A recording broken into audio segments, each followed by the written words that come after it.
Thank you. Can I use that?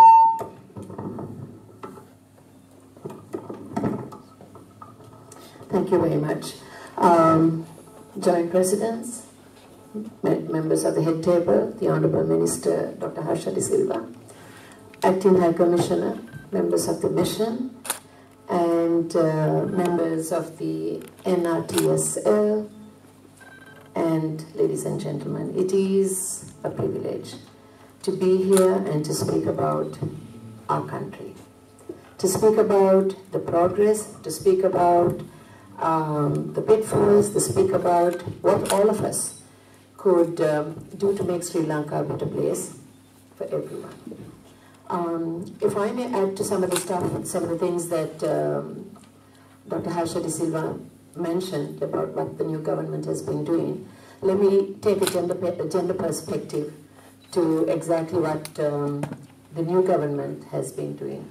I think many of you know, as a result of the conflict and the war, and in a post-war situation as well, even during a war, it is the women and children that are basically affected majorly by a war. Even in a post-war situation, it is always the women and children that will have to bear the brunt of the residues of whatever that was left behind. We have 1 in every 3rd household in Sri Lanka is a female-headed household. There are numerous numbers of war widows in the north and also in the south. Especially if you take the north, there's 89,000 war widows. As a result of that, you know, we will find the numbers with regards to the female-headed households have risen, and that is a huge problem. That was a huge problem. The first thing the Prime Minister did as he became the Prime Minister was, we got elected in January. In March, I was with the Prime Minister in Jaffna. This is exactly on the 26th of March 2015. The Prime Minister went to Jaffna. He met up with the relevant line agencies, the GAs, the members of the different organizations, plus he took the relevant ministers into Jaffna, and there was a discussion primarily on the female-headed households and the war widows.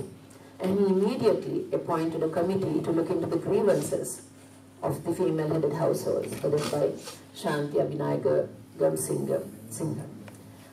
Then he also made sure that a center for female-headed households was set up in Kilinochchi, because the vast number of war widows and female-headed households were reported in the Kilinochchi area. Those were two main things that he did within 2 months of coming into power. The next thing was, we all know that when we talk about kids, the 3 primary areas that we discuss when we talk about kids is nutrition, security, and education. And nutrition, malnutrition among kids in the Kilinochchi area was almost 40%. These are reported cases. And of course, some organizations who are working on the ground says it's beyond 40%, it's sometimes 50%. And also malnutrition among the children in the south. It varied from district to district, but the vast number of reportings came from the north and the east. So as a result of this, also the government looked into the areas in how we could curb malnutrition, and we looked at the pregnant mothers, the status of pregnant mothers. It was reported that 41.6% of pregnant mothers in the estate sector were malnourished, and a similar number were malnourished. It depends on the area. In some districts in the central province, some districts in the north, some districts in the east had different numbers when it came to malnourishment among pregnant mothers. In order to address this issue, the immediate budget that was brought in by the Honorable Finance Minister Ravi Karnanayaka in February gave in a package of 20,000 rupees for every pregnant mother during her pregnancy. And this subject came under my ministry. I was the Minister of State Minister of Child Affairs. The ministry was under the Prime Minister. And we managed to distribute goods worth of 2,000 rupees for every pregnant mother on a monthly basis from the 3rd month onwards until up to delivery, and post-delivery another 3 months. Now the first inaugural session happened in Polonnaruwa. The second was done in Jaffna by the Prime Minister, because we knew these are areas that we really needed to basically look after. And that is now being continued. Every pregnant mother gets a package of nutrition, a nutritional package worth 2,000 rupees, and for a period of 10 months, from the 4th month onwards, and post delivery for 3 months she would get this package. The next thing we did was, because we realized that 26% of children under 5 do not get pre-education facilities. They are not in preschools. And preschool education is of paramount importance for every human being. The first 5 years of a child is the most important, the most crucial time. I mean, we brag about having a free education system, and I'm sure a lot of you also are beneficiaries of the free education system of Sri Lanka. We met a group of elite Sri Lankans yesterday, and when they were basically doing an introduction, everybody was from one of the universities, either Peradeniya, Colombo, Katubadda, and it gave me I was very proud to see that, you know, these Sri Lankans who have gone through the free education, primary education system and the higher education system, and who are doing so brilliantly well in England. So free education starts from the age of 5, from grade 1, but preschool is not part of the government mandate. So as a result of that, there are loads of children, especially in the north and the east, we found, they do not have the facilities, and they do not have the means of having the pre-education facilities.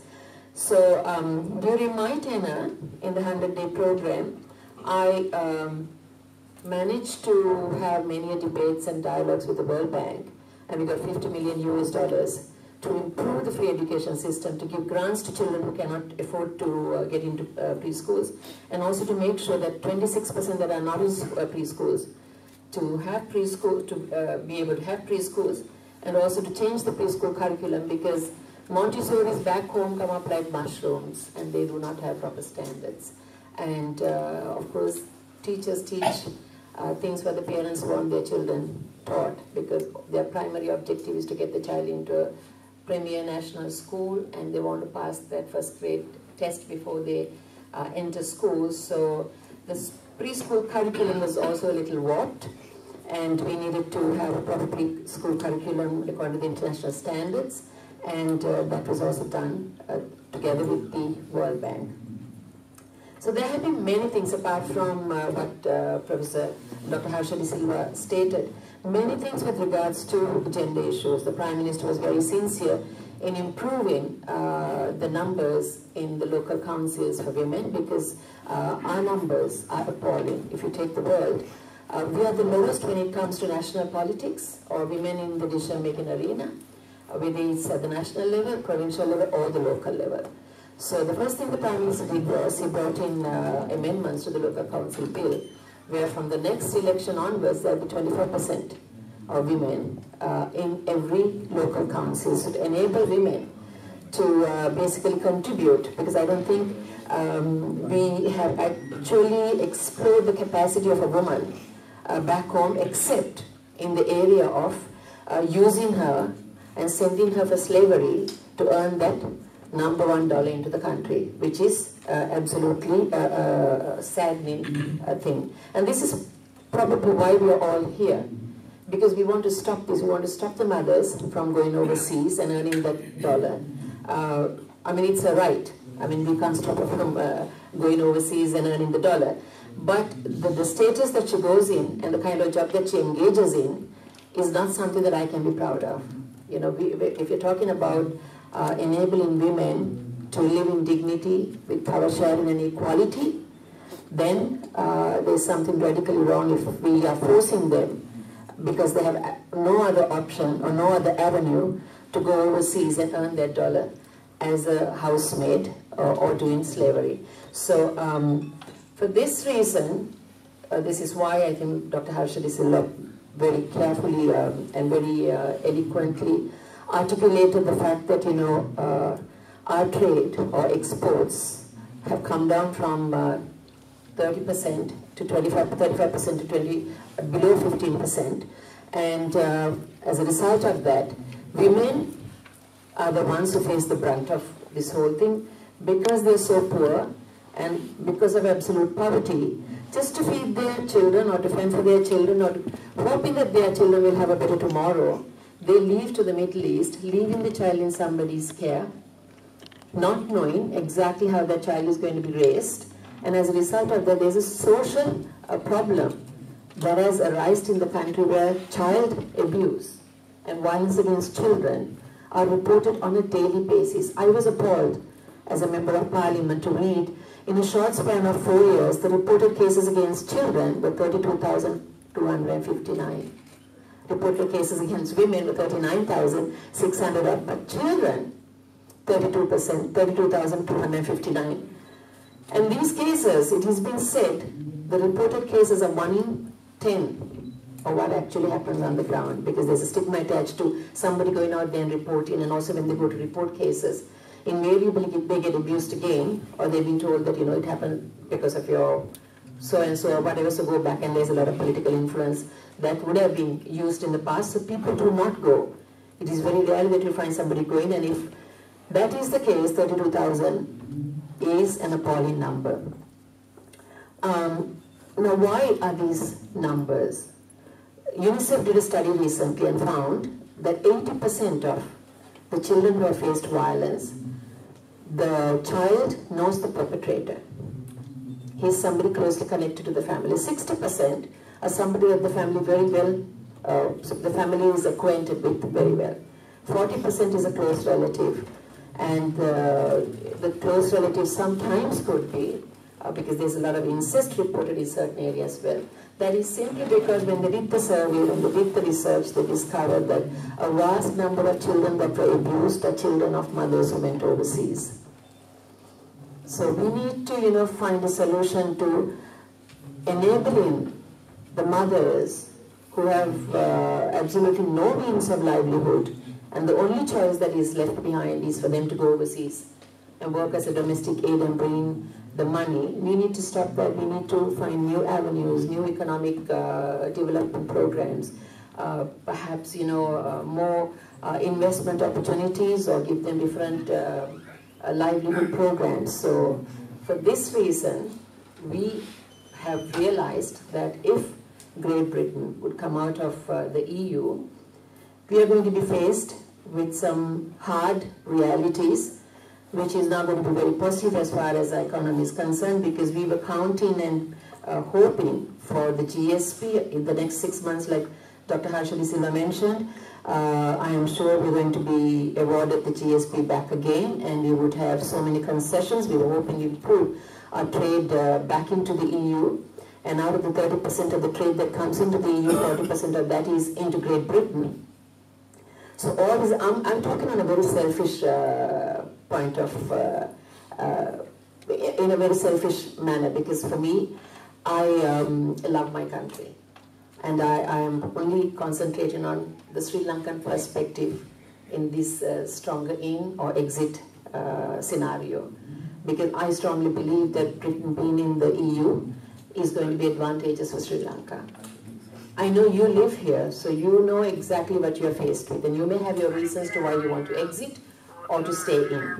So I'm only just appealing to you and asking you to think of the Sri Lankan perspective, because a lot of us, when we started speaking, I mean, there were other members also from the Sri Lankan government who were here when we started speaking to our communities. Something that we realized was they never looked at it. They never looked at the macro picture and the economical picture, the financial picture. They only looked at the migration issue, and they never looked at this issue in a Sri Lankan perspective. They didn't realize exactly how it would affect Sri Lanka. And so a lot of people were questioning us, you know, how would it affect Sri Lanka? Why should it affect Sri Lanka? You know, this is a British thing. Yes, I mean, it is being said, whether it's the IMF report, the World Bank report, the UK Treasury Review, whether it's JP Morgan's, these private individual organizations, they've all done studies with regards to the exit campaign. If Britain would exit, where would the world be? Would it affect the global economy? I mean, We all know the largest and the richest economy in the world is the EU. So that is nobody has any doubt about it. This is the richest. 20% of the world's GDP is here in the EU. And the largest trading bloc is also the EU, 15% of which is on goods and services. And there are 80 countries that do trade with them, and we are one of those countries.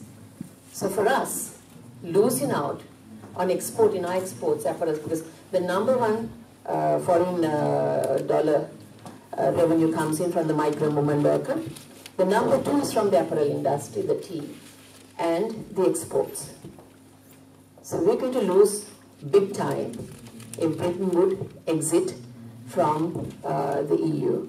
And I'm looking at it as a Sri Lankan woman who works with regards to the betterment of women, and I work on gender issues. So I'm looking at that being very selfish for the people of Sri Lanka, because I strongly believe that we are not born accidentally Sri Lankan. There's always a plan and a purpose to why we are born Sri Lankan. So I'm here to make an appeal to you to look at the bigger picture, to look at how it's going to affect your brothers and sisters and your children back home.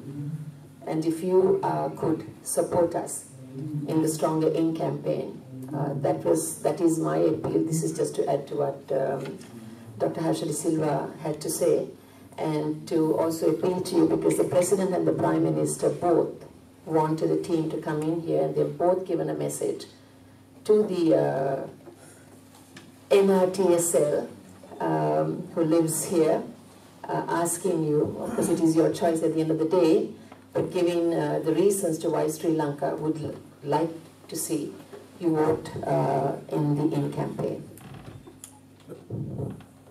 Thank you.